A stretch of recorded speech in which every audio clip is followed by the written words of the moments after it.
la Baltique. Perçue d'abord comme une petite mer froide, peu profonde, et longtemps laissée aux pêcheurs et aux marchands d'ambre. Pourtant, dès le Moyen-Âge, elle est l'un des pôles économiques majeurs en Europe, jusqu'à devenir aujourd'hui l'un des points chauds de la géopolitique mondiale. 8 pays européens sont les riverains de la mer Baltique.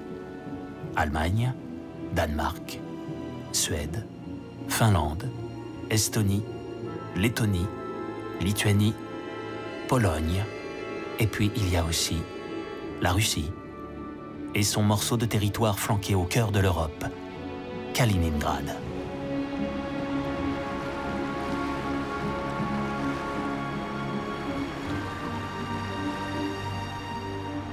Derrière ces lieux apparemment si paisibles et ces villes opulentes, se niche une longue et singulière histoire, tour à tour écrite par les Vikings et les chevaliers teutoniques, par la réunion des marchands de la Baltique, la Hanse, et puis par tous ces hommes en armes, guerre locale et annexion, tsars et gueux, Staline et nazis, extermination et frontières sans cesse redessinées, rideaux de fer et OTAN, et là-haut, la Russie qui ne rassure personne. Avec la fin de l'URSS, les Russes en mer Baltique ont perdu de leur puissance. Adieu Pologne, pays baltes, Allemagne de l'Est, adieu pays communistes. Violente réorganisation, certains diront dépeçage, vécue par la nouvelle Russie comme une humiliation. Et aujourd'hui, on peut s'inquiéter.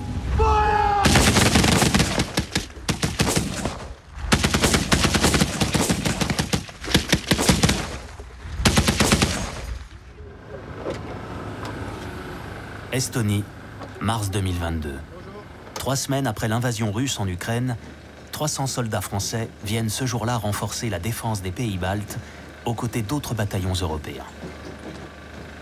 Ils sont réunis sous une bannière commune, celle de l'OTAN, la bête noire de la Russie voisine. Garde à vous. Ordre du jour numéro 6. Dans le contexte actuel de la grande tension sécuritaire, suite à l'invasion russe en Ukraine, notre chef des armées, le président de la République française, a déclaré « La France continuera à jouer pleinement son rôle de réassurance des alliés de l'OTAN, en envoyant en Estonie un nouveau contingent au sein de la présence avancée renforcée pour assurer une présence dissuasive et être en mesure de participer à la défense du pays. Fermez le banc, repos. »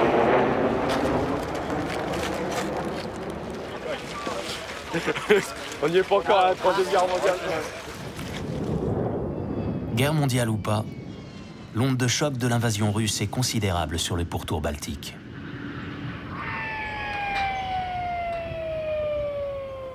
L'Estonie et ses 2 voisins baltes sont-ils les suivants sur la liste du Kremlin? Nous sommes ici dans un dispositif qui est totalement dissuasif, préventif et non agressif. Il s'agit de rassurer nos camarades estoniens, de leur dire qu'on est avec eux et qu'on participe à leur défense. Les forces de l'OTAN sont présentes depuis 2017 dans les 3 pays baltes que sont l'Estonie, la Lettonie et la Lituanie, ainsi qu'en Pologne. Depuis la guerre en Ukraine, cette présence s'est renforcée. Aujourd'hui, nous sommes passés d'une posture dissuasive à une posture défensive. De plus en plus de contingents militaires arrivent ici. Ce que les soldats de la présence avancée renforcée ont fait, c'est de former nos alliés à la défense territoriale dans les pays baltes.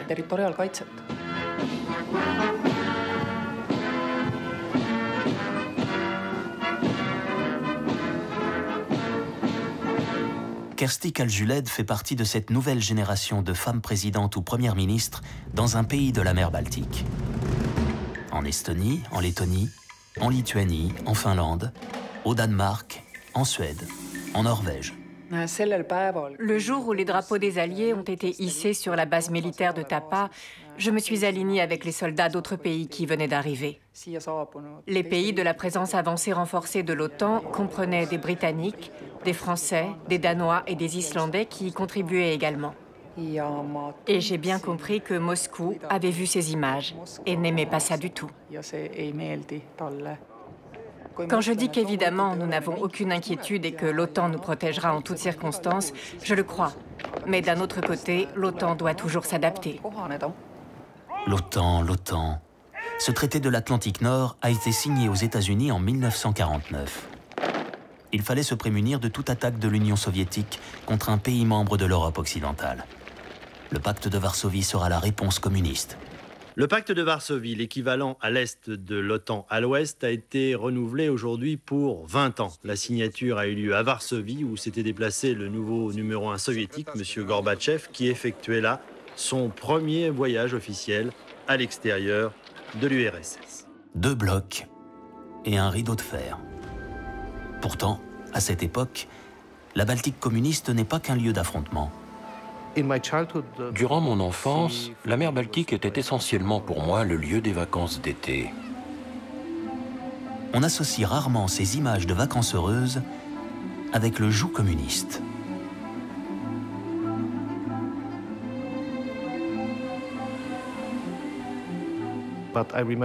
Mais je me souviens que cette mer Baltique ne reliait pas vraiment les gens de l'autre côté de la mer Baltique, mais qu'elle divisait. C'était une mer frontière. C'était la mer de la confrontation de la guerre froide. Je me souviens encore que les plages polonaises étaient surveillées par l'armée la nuit, pour voir si quelqu'un n'essayait pas de s'échapper ou d'entrer par la mer sans se faire remarquer. Ils espéraient voir des traces sur le sable. Le long des rives de la Baltique, aujourd'hui, d'anciens bunkers rappellent la militarisation séculaire.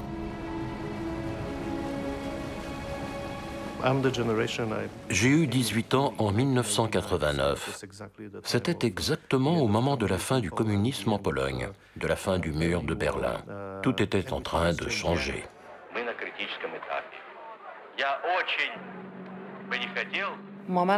Je me souviens de la chaîne humaine, la Voie Balte de 1989.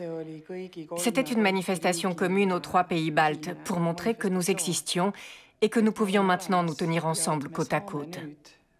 Bien sûr, cela n'a pas plu ni aux communistes ni à Moscou, mais ils ne pouvaient plus y faire grand-chose. L'Union soviétique était si faible. Je pense que c'était un message puissant envoyé au reste du monde que quelque chose était en train de changer. Et j'en étais partie prenante. J'étais à la frontière entre l'Estonie et la Lettonie. Je me souviens d'une chorale estonienne traversant la frontière lettonne à pied en chantant des chansons interdites à l'époque soviétique. Nous n'avions plus peur de rien. Je pense toujours que la vie des Estoniens, de ceux de ma génération, a radicalement changé. Nous étions libres, nous pouvions tout dire, faire ce que nous voulions, sortir de ce pays et y revenir. C'était sans précédent. La liberté a un prix, et dès leur indépendance en 1991, les pays baltes redoutent leurs grands voisins russes. Ils ont fait le choix de se rallier tous azimuts au monde occidental, qui évidemment s'en réjouit. Le pacte de Varsovie a disparu avec la chute du mur. Par contre, l'OTAN n'est pas dissoute, loin de là.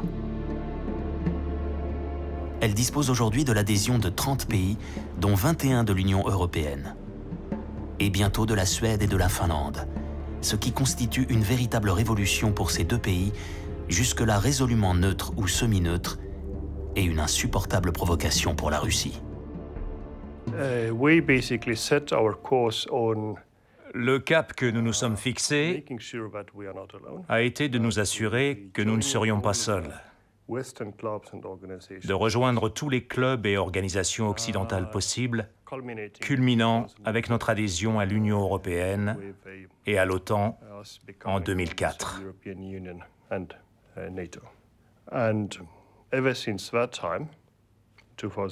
Et depuis 2004, nous essayons de faire en sorte que, même si nous sommes à la périphérie d'un point de vue géographique de l'Union européenne, en ce qui concerne les processus de prise de décision, nous devons et nous voulons être présents au cœur même et au centre de l'Europe. Il y a un dicton qui dit que si vous n'êtes pas à la table, vous êtes au menu. La peur d'être mangé tout cru et le volontarisme affiché par les pays baltes leur ont donné une assise au cœur de la puissance européenne et face aux redoutés voisins russes.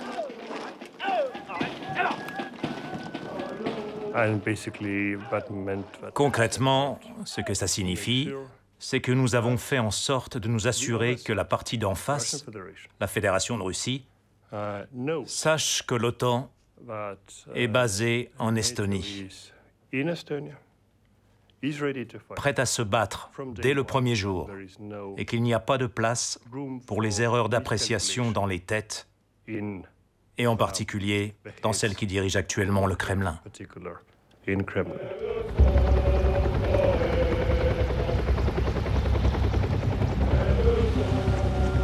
Abondance d'images pour l'édification des opinions publiques des deux bords.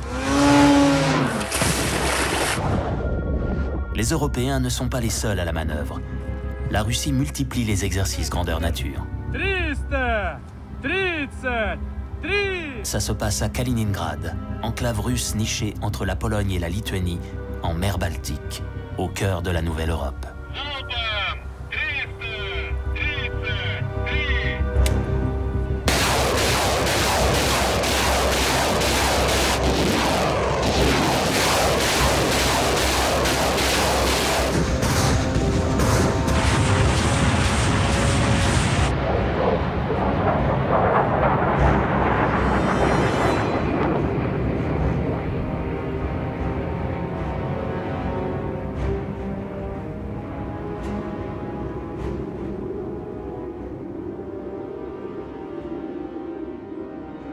Kaliningrad.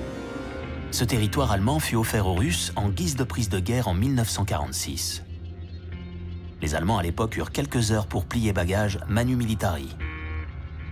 Aujourd'hui, Kaliningrad compte près d'1 million d'habitants, russes, en grande partie ravitaillés par Moscou, grâce à une ligne ferroviaire traversant la Lituanie et la Biélorussie. Kaliningrad reste l'un des derniers grands ports russes de la Baltique et surtout une base avancée au cœur du monde occidental. La Russie ne se prive pas de cet atout. Alors ici, sur la plupart des plages, les vacanciers ne sont pas les bienvenus.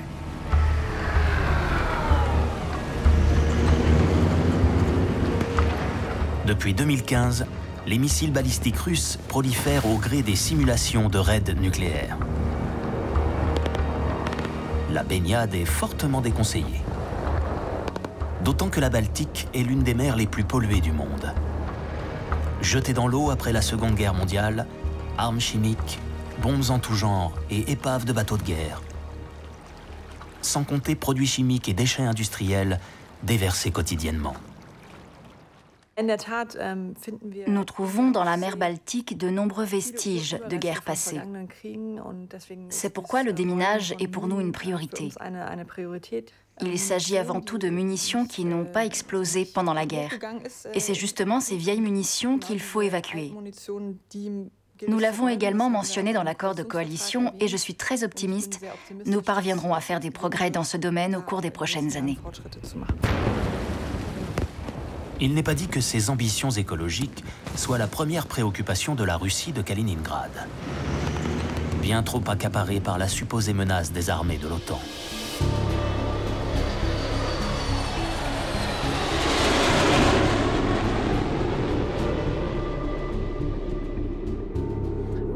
La Russie a en quelque sorte justifié le renforcement de son dispositif militaire à Kaliningrad par la présence des forces de l'OTAN qui sont amassées dans les 3 pays baltes et en Pologne.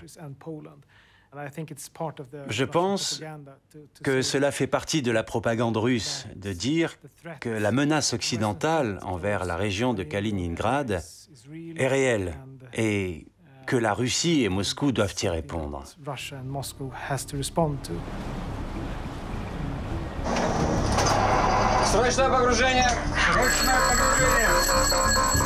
Depuis la chute du mur et la faillite du communisme, l'Occident semblait avoir triomphé de l'impérialisme russe et quasiment figé les frontières dans le marbre.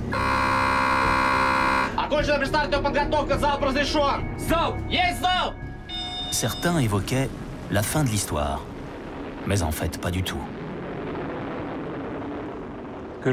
La guerre froide était terminée. Les États-Unis et les pays occidentaux détenaient la supériorité technologique militaire. Ces raisons, et de nombreuses autres, ont amené les pays européens à penser qu'il n'y avait tout simplement pas de menace d'une guerre majeure.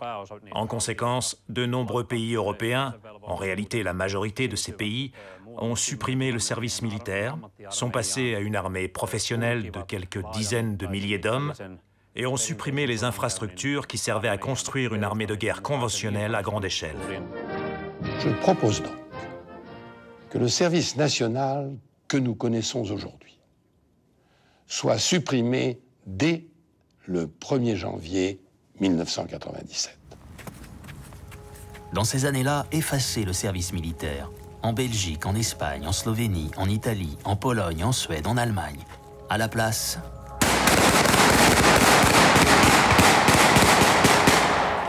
une armée de métier. C'est en 1992, à cette époque de confiance réciproque, qu'est créé le Conseil des États de la mer Baltique, aujourd'hui présidé par l'Allemagne, pour promouvoir l'identité de la région et stimuler les échanges commerciaux. Dès sa création, la Russie y a toute sa place, et ce, jusqu'à son retrait en mai 2022. Il y a alors comme un rêve de reconstituer ce que fut la Hanse au Moyen-Âge, cette association des villes marchandes qui a entretenu durant 3 siècles la prospérité et l'équilibre de la région tout entière, jusqu'à Novgorod, au cœur de la Russie. En effet, la situation il y a 30 ans dans la région de la mer Baltique était très différente. Nous étions justement dans la période qui suivait la fin de la guerre froide, la chute du rideau de fer. Et c'est pour cela que le Conseil des États de la mer Baltique a été créé, pour répandre la démocratie, la paix, la stabilité, les droits de l'homme dans la région de la mer Baltique. C'est aussi en 1997 qu'on commerce sans hésitation avec la Russie, ce nouveau partenaire si fiable. Sous l'impulsion du chancelier Gerhard Schröder et de Vladimir Poutine, est conçu un très ambitieux projet énergétique, Nord Stream, dont les travaux démarreront en 2005 et grâce auquel la Russie livrera son gaz à l'Allemagne et à toute une partie de l'Europe. Ce gazoduc de 1200 km va parcourir les profondeurs de la mer Baltique. Il sera inauguré en 2012 sans que personne ne s'interroge sur la nouvelle dépendance européenne au gaz russe. Parce que la sécurité énergétique est un des fondements de nos économies, l'Europe doit diversifier ses sources et ses voies d'approvisionnement. La création de ce nouveau gazoduc répond à cet impératif. Durant toutes ces années, la France et l'Europe tout entière ne craint plus la Russie, ce qui n'est pas du goût de Vaira Vaike-Freiberga, présidente de la Lettonie entre 1999 et 2007. Je me rappelle les conversations avec M. Chirac et je lui disais, Monsieur le Président, vous avez une vision bien romantique de la Russie. Et il a reconnu, franchement, il avait une vision romantique de la Russie. Et ce qui l'attirait, c'est qu'il partageait avec la Russie l'idée de grandeur et de culture. Et M. Poutine, évidemment, avait joué de cette corde sensible. Quasiment chaque fois qu'il avait rencontré Poutine, il était plus sympathisant envers la Russie que jamais.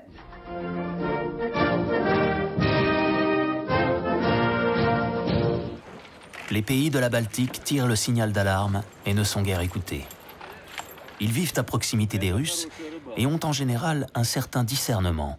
J'avais une rencontre avec M. Poutine sur territoire neutre, alors littéralement sur le territoire de l'Autriche, où il était allé avec sa famille faire du ski et aussi acheter 3 avions de chasse à l'Autriche, au gouvernement autrichien. Et déjà, dès cette première rencontre, il avait indiqué comme quoi il considérait que c'était une grande tragédie qu'il y ait une frontière entre nos deux pays. Et je lui ai répondu que si vous voulez, la fin de l'Union soviétique, c'était pour lui une catastrophe, mais pour moi, le jour le plus heureux de ma vie, et pour beaucoup de mes compatriotes pareillement. La situation va se dégrader sans que grand monde voie le coup venir. Après cet enthousiasme initial des années 1990, où nous nous sommes vraiment concentrés sur la collaboration, le fait de tisser des liens et de nous réunir, à partir des années 2000, la mer Baltique est redevenue un lieu de tension géopolitique. C'était le lieu où la Russie rencontrait l'Union européenne et l'OTAN, et c'était la source des tensions géopolitiques. Les dirigeants russes ont clairement fait savoir qu'ils n'étaient pas satisfaits de la dissolution de l'Union soviétique et ont commencé à remettre en question les frontières qui avaient été convenues. À quand remonte la douche froide? Cela a vraiment commencé en 2014, après l'annexion illégale et l'occupation de la Crimée par la Fédération de Russie et au début de la guerre dans le Donbass. Et, comme vous le savez, cela dure depuis 8 ans. Je remonterai personnellement plus loin dans le temps. J'étais au siège de l'OTAN en 2008, lorsque la guerre entre la Russie et la Géorgie a commencé. Bien sûr, il y a eu des discussions pour savoir qui avait provoqué qui. Mais vous avez certainement déjà pu constater le niveau d'agressivité russe envers ses voisins. C'est une image qu'on croirait sortie d'un autre temps. Celle de ces fermiers géorgiens apeurés, fuyant en calèche l'avancée des chars russes. Ouais, on va prendre Tbilissi, on va tout prendre. La Russie gagne toujours. Aidez-nous, crie cette femme. Qu'avons-nous fait de mal pour mériter ça? Après 2008 et 2014, la réaction de l'Union européenne aux agressions russes a été trop faible, y compris en ce qui concerne leurs liens énergétiques. Essayez d'imaginer un instant. Si les sanctions actuelles avaient été appliquées alors que la Russie occupait partiellement la Géorgie et montrait pour la première fois qu'elle remettait en cause le droit international. Et nous connaissons le résultat, bien sûr. L'agresseur voit que l'agression paie. Il n'y a pas de conséquences réelles, et cela amène les Russes à penser « on va retenter ».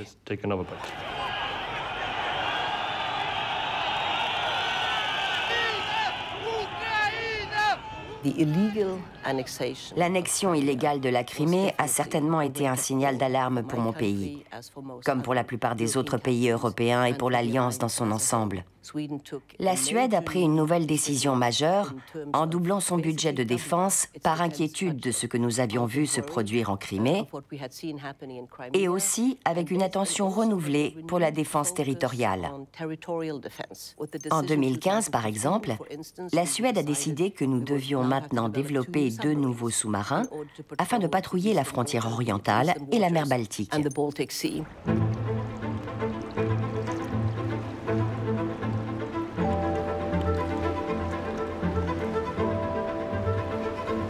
En Suède, le service militaire avait été supprimé en 2010. Mais il est rétabli 7 ans plus tard. L'île suédoise de Gotland devient un vaste théâtre d'opérations. Provocateurs et menaçants, les Russes violent régulièrement son espace aérien. L'État suédois, en réponse, multiplie les démonstrations de force.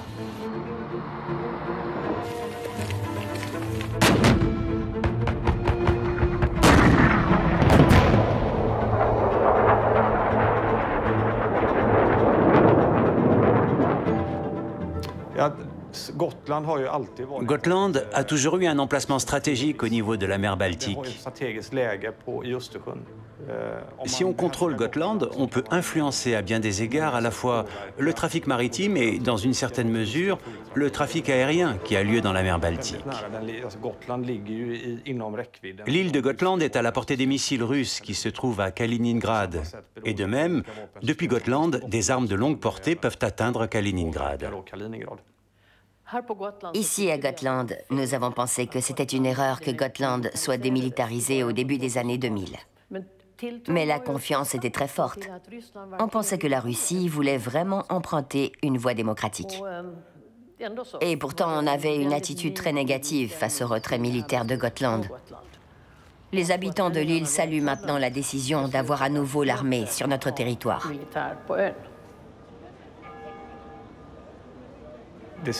La société civile a besoin de nous pour la défendre, mais nous dépendons aussi du soutien de la société civile en cas de crise ou de guerre.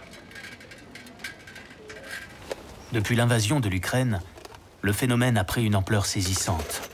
Que ce soit en Suède, en Norvège ou en Finlande, partout des ligues de défense territoriale se sont formées et des volontaires ont répondu à l'appel. L'armée peut compter sur une foule de citoyens prêts à se battre dès maintenant. Je m'appelle Christer Wingren, j'ai 56 ans et je travaille comme professeur dans un lycée à Gotland. Je m'appelle Julia, j'ai 22 ans. Depuis l'invasion de l'Ukraine, notamment, j'ai senti que je ne voulais pas rester les bras croisés à ne rien faire. 5 patroner, egen takt, rikta mitt i figuren. Eld! C'est le sens du devoir. Johan Carlson, je suis commandant et je suis chef du bataillon de la réserve à Gotland. Ici à Gotland, on compte 350 soldats. Nous avons 3 compagnies.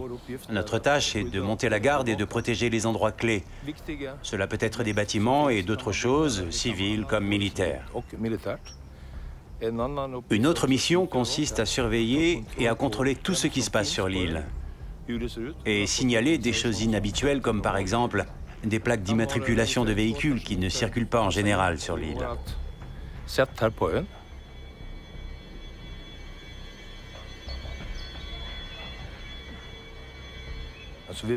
Nous savons en gros où se trouve chaque arbre et chaque maison.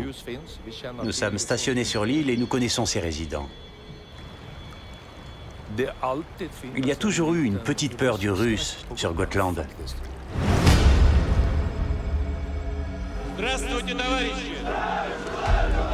La peur des Russes, en Suède, a même droit à une place dans le dictionnaire. On l'appelle très officiellement la riskak. On voit ressurgir, venant de loin, de très loin, une vieille aversion envers la Russie et son expansionnisme. Dans les mémoires collectives et nourrissant l'angoisse, la Grande Guerre du Nord. Un conflit en 1700 et pendant 20 ans, qui pour aller vite, opposa la Russie de Pierre le Grand à la Suède et qui affirma la Russie victorieuse comme principale puissance en mer Baltique et acteur déterminant dans les affaires européennes. Autre traumatisme, la guerre d'hiver, qui vit en 1939 les hommes de Staline envahir la Finlande. Pour les Finlandais, ce que vivent aujourd'hui les Ukrainiens évoque immanquablement ce qu'ont vécu leurs grands-parents au cours de cette guerre emblématique. La résistance acharnée des Finlandais frappe les esprits. Ils luttent à 1 contre 4 face à l'armée rouge. Disproportion héroïque et victoire de la Finlande. Un désastre colossal pour l'armée rouge après une centaine de jours de combat. Malgré sa victoire, la petite Finlande sait à quoi s'en tenir face à son puissant, très puissant voisin. Et on invente pour décrire son positionnement prudent le terme de finlandisation. Le pays déclare sa neutralité. Est-ce vraiment pour la Finlande une victoire si nette que cela? Sa longue frontière avec la Russie la contraint alors à ne jamais défier la puissance de son voisin. Mais en échange, la Finlande gardera sa souveraineté. tout en conservant active son armée. On ne sait jamais. Après son adhésion à l'OTAN, les cartes sont redistribuées aux grandes dames de la Russie. Nous avons 1300 km de frontières communes avec la Russie, ce qui signifie qu'il y a de nombreux sujets d'ordre pratique dont nous discutons sur une base régulière. Les circulations de personnes, de biens, l'environnement et d'autres choses encore, que nous évoquons bien sûr constamment avec la Russie. Et cette coopération s'est bien déroulée depuis la fin de la guerre froide. Et en fait, même pendant la guerre froide.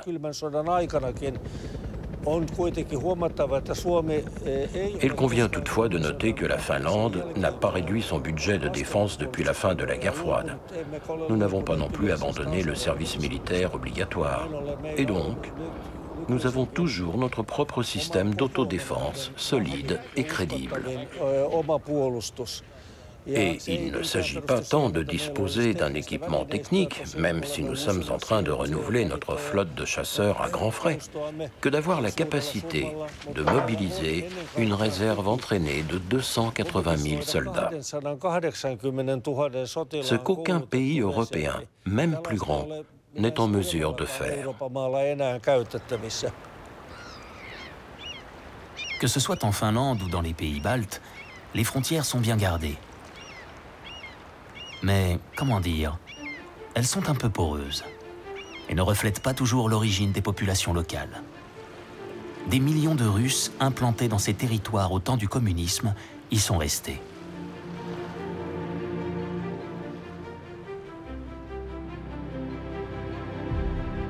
Anciennement ville russe, Narva a été coupée en deux et une ligne bien marquée sépare dorénavant la Russie de l'Estonie. Narva est une ville particulière, un lieu spécial à la frontière de deux mondes. L'Europe commence à Narva. C'est la porte d'entrée de l'Europe et une ville où l'on parle russe. Narva est la ville la plus russophone de l'Union européenne. Parlant estonien, je fais partie d'une petite minorité. 96% des habitants sont russophones.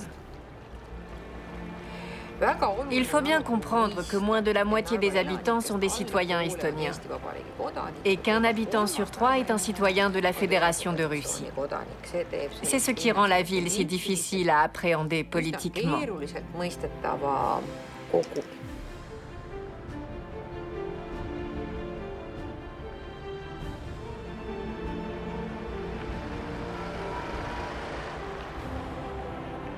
Dans tous les pays baltes, la même problématique d'intégration des russophones hante la société. Ils vivent en général dans les quartiers les moins privilégiés.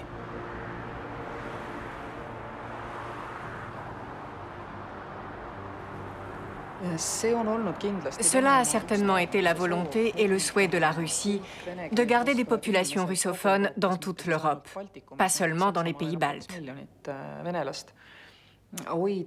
L'Allemagne, par exemple, compte 2 millions de russophones. La Russie est parvenue à garder les personnes âgées dans sa sphère d'influence médiatique, mais pas les plus jeunes. Ceux qui sont venus ici pendant l'ère soviétique ne savaient pas du tout qu'ils venaient dans un autre pays. Et certains ont encore une très bonne opinion de Poutine. Mais c'est une petite minorité. La jeune génération ne le pense certainement pas. La plus grande erreur que nous pourrions commettre en ce moment est de suspecter que tous les russophones soutiennent le régime de Poutine. Ce serait très dommageable aux relations entre les gens ici en Estonie. Nous ne ferons certainement pas cette erreur. À Riga, capitale de la Lettonie, on peut se rendre en train jusqu'à Moscou. Comptez une nuit de voyage. Aujourd'hui, les russophones sont ici environ 450 000 pour plus d'1 million d'habitants lettons. Les confrontations sont monnaie courante. Dans une école communale de Riga, une institutrice milite pour l'apaisement. Mes élèves ont participé à un concours et l'ont remporté. Ils ont représenté l'intégration comme une salade de fruits, avec des pommes, des ananas, des kiwis, de tout. Plusieurs composants différents qui s'intègrent dans une salade, chacun ayant sa propre saveur. Ensemble, nous nous intégrons tous et créons une nouvelle société, notre société lettonne. Il y a des Russes qui disent à voix haute que le régime de Poutine est totalement injuste et inacceptable. Et il y a ceux qui aimeraient se prononcer, mais qui ont peur que ça se retourne contre eux, et aussi contre les Russes qui sont ici, étant donné l'attitude générale envers les Russes. En Finlande, c'est 100 000 russophones qui sont installés depuis des générations. De la capitale Helsinki, on peut aller à Saint-Pétersbourg en bateau. Comptez 14 heures.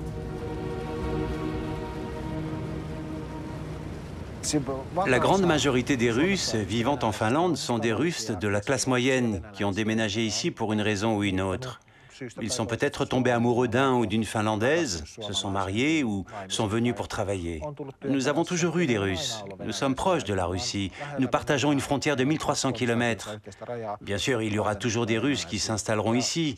La plupart des Russes vivent une vie parfaitement normale en Finlande.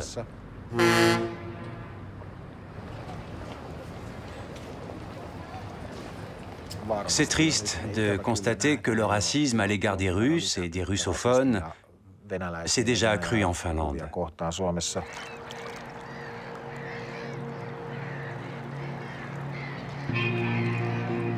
Les tensions avec les russophones sont fréquentes.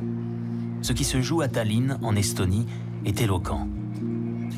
Cette statue de bronze à la mémoire des soldats soviétiques tombés durant la Seconde Guerre mondiale était considérée par les russophones comme le symbole de la victoire contre le nazisme, mais perçue par les Estoniens comme la représentation de l'occupation soviétique, donc du mal. Planté en plein centre-ville, le gouvernement décida de déplacer le soldat russe en 2007 dans un endroit moins exposé, le cimetière militaire. Résultat, ressentiment chez les russophones d'Europe qui se sentent humiliés. Les rancœurs sont attisées. Mais qui manipule qui? Bien sûr, le gouvernement russe a organisé des manifestations, a profité de ce moment pour échauffer les esprits et former des comités de défense. Résultat, ça s'est transformé en émeute, une fois que le soldat de bronze a été démonté. Et pile au même moment, les cyberattaques russes ont commencé. Mais comme c'est dans le cyberespace, vous pouvez pirater des ordinateurs depuis n'importe où dans le monde. Donc, les attaques semblent venir de partout, mais elles ont été dirigées depuis la Russie contre l'Estonie. Paralysie des services publics du pays et de tout le système ferroviaire, électrique ou bancaire. Attaque particulièrement ciblée, l'Estonie ayant tellement investi dans le numérique.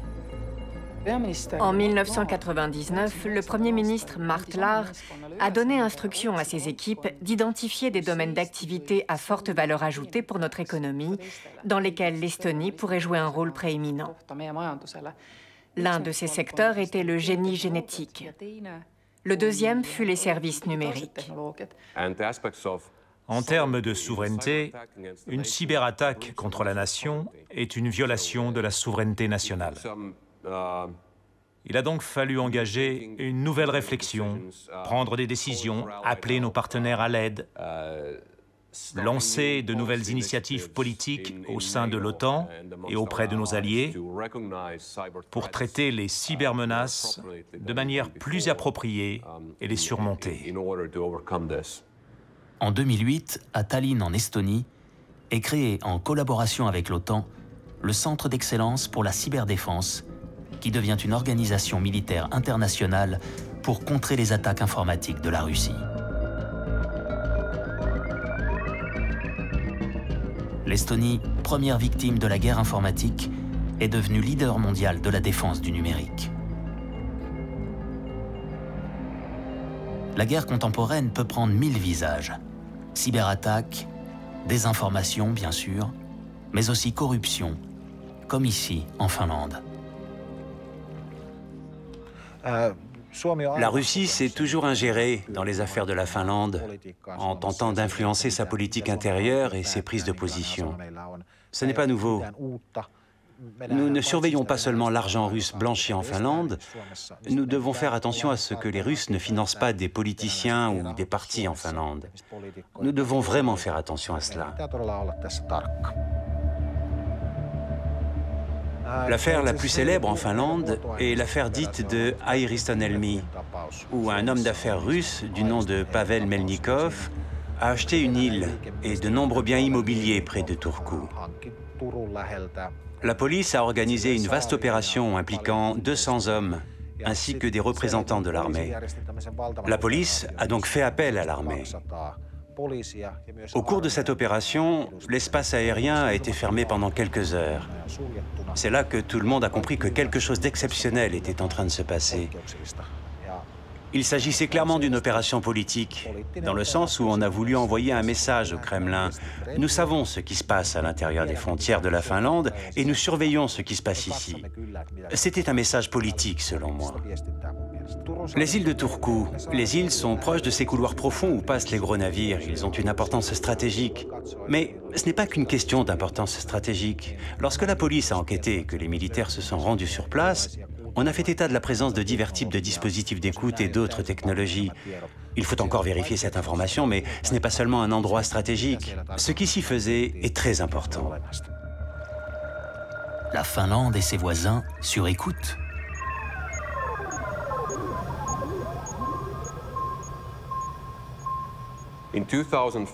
En 2014, le monde a été pris au dépourvu. La Russie semblait dominer toute la sphère de l'information. Il pouvait manipuler l'opinion mondiale comme il le voulait. Et les gouvernements occidentaux semblaient impuissants à convaincre les citoyens de ce qui se passait réellement. Les Russes, eux, étaient vraiment doués. Maintenant, en 2022, je suis vraiment heureux de voir qu'avec le leadership des États-Unis et l'aide de très bonnes agences de renseignement et la publication de leurs recherches au moment propice, nous battons la Russie dans la guerre de l'information. C'est super important. Personne dans le monde libre ne croit plus aux messages russes. Le monde libre aurait donc gagné. De Berlin à Stockholm, de Riga à Helsinki, de Tallinn à Vilnius, la guerre semble bien loin.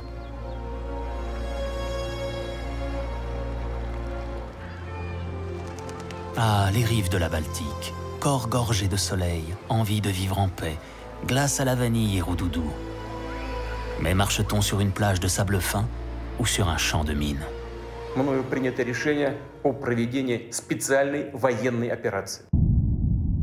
Et voilà qu'advient l'inouï, le 24 février 2022.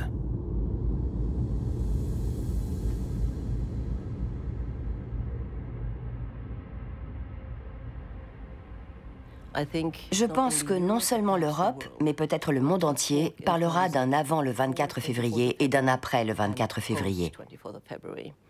Après le 24 février, nous comprenons qu'il n'y a probablement jamais eu d'intention du côté russe de vouloir contribuer activement à la recherche de solutions pacifiques. Il est clair qu'on ne peut pas faire confiance à une Russie avec un tel Poutine. Il a montré à plusieurs reprises de quoi il était capable, encore récemment, avec cette invasion brutale de l'Ukraine. Contradiction constante, aucun respect pour les traités internationaux qui ont été signés par les pays. On ne peut pas croire un mot de ce que dit la Russie, finalement, que ce soit sous un dirigeant comme Staline ou sous un dirigeant comme Poutine. Indignation particulièrement dense de la Finlande à l'Allemagne, des pays baltes à la Pologne.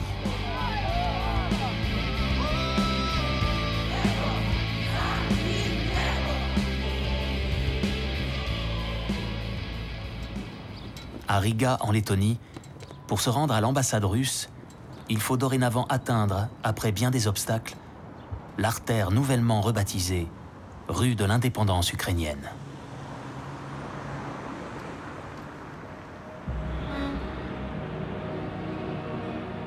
La guerre en Ukraine ébranle les économies, isole la Russie et fait se redessiner un symbolique rideau de fer. Les pays de la mer Baltique se tournent définitivement vers l'Europe et l'Amérique, laissant la Fédération de Russie s'abîmer dans une solitude inédite. Elle est désormais exclue d'une zone de chalandise de plus de 1,6 million de kilomètres carrés.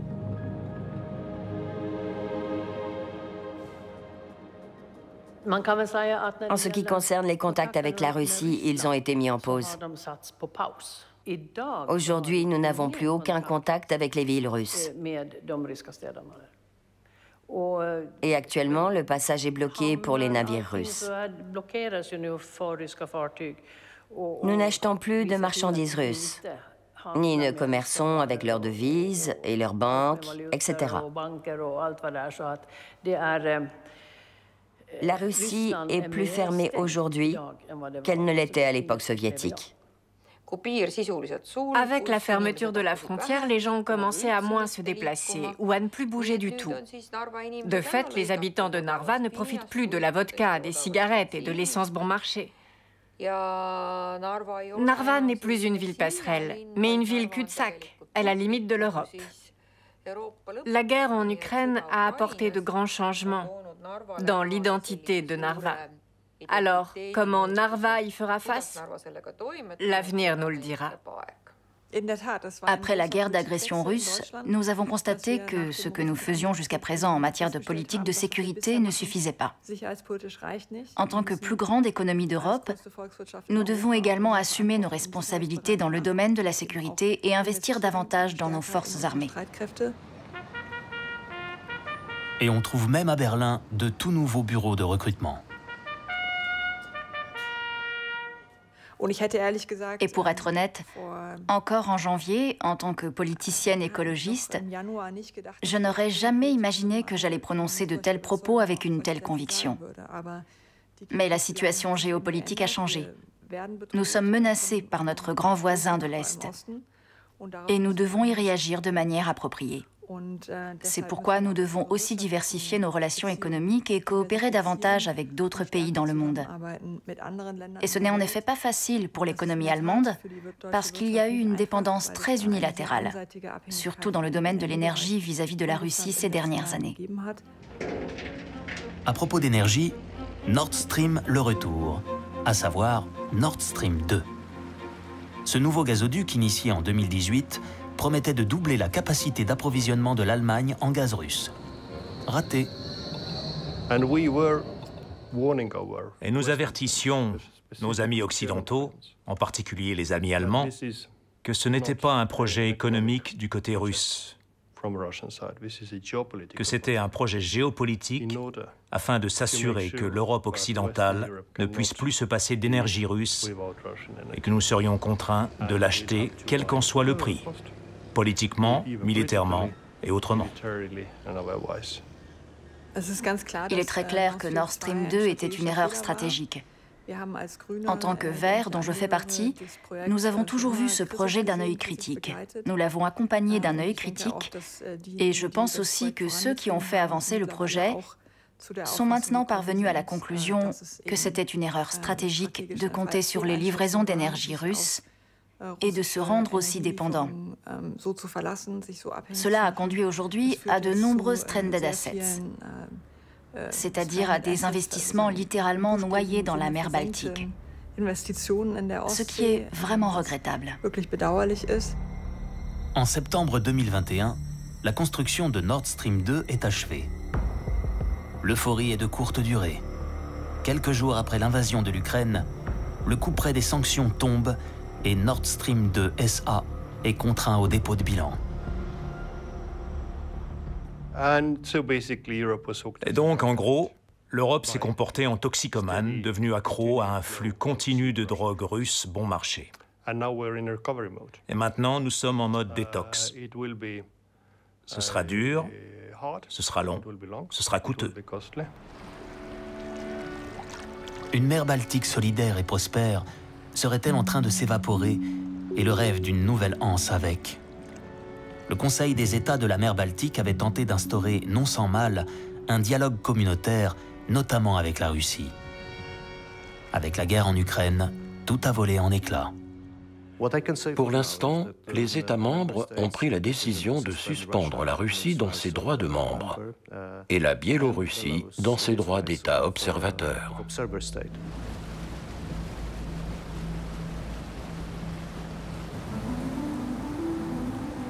Qui l'emportera? Non, décidément, la fin de l'histoire n'est pas pour demain. 21 juin 2022, la Lituanie bloque le fret circulant entre Moscou et Kaliningrad.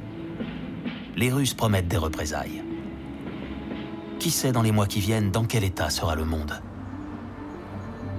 L'adhésion à l'OTAN de la Suède et de la Finlande mettra-t-elle le feu aux poudres? Les 3 pays baltes pourront-ils conserver leur souveraineté?